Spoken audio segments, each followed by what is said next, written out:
parler d'une pub qui m'a interpellée dans le sens je m'y attendais pas du tout. Vous savez, à chaque rentrée il y a des nouveaux parfums qui sortent, et qui dit nouveau parfum dit nouveau plan marketing, donc nouvelles pubs, nouvelles égéries, etc. Il y a quelques jours je regardais la télé, ce qui m'arrive assez rarement, et d'un coup je vois une pub.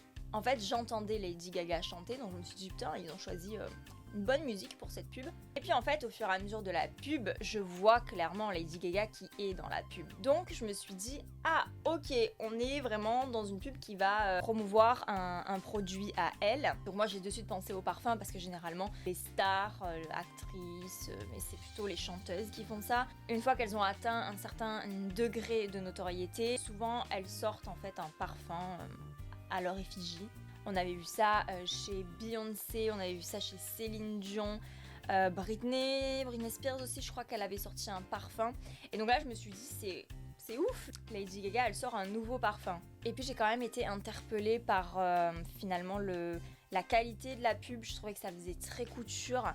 Donc je me suis dit non mais attends, il y a peut-être moyen en fait que ce soit l'égérie d'une maison. Et effectivement, c'est le cas à la fin de la pub, quand j'ai vu que c'était pour le parfum Valentino. Ça m'a un petit peu...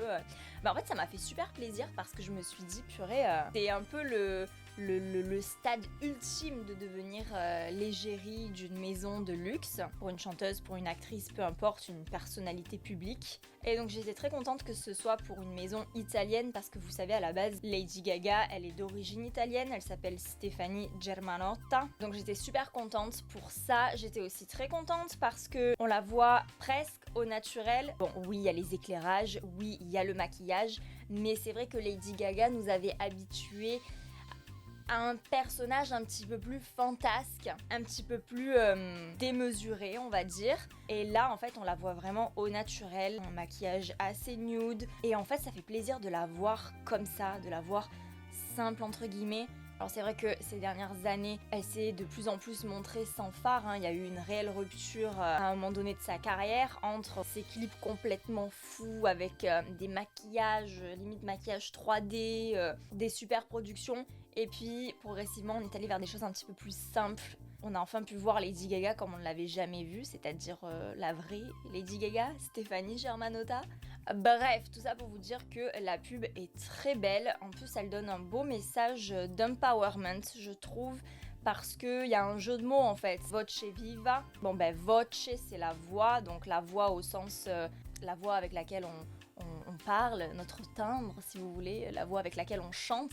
Mais en même temps, la voix dans le sens son opinion, sa personnalité, son caractère. J'aime beaucoup ce jeu de mots en fait pour qualifier le parfum. D'autant que voilà, Lady Gaga c'est une personnalité forte, quand même engagée. Donc j'aime beaucoup le message que délivre cette pub. Et puis la pub en elle-même, je la trouve très feel good, parce que voilà, il y a une belle lumière, il y a des belles couleurs. Lady Gaga porte une robe signature Valentino, puisque c'est une robe rouge. Voilà, on a quelque chose de très fluide. Non, je trouve que la pub est très bien réalisée et ça donne envie de sentir le parfum.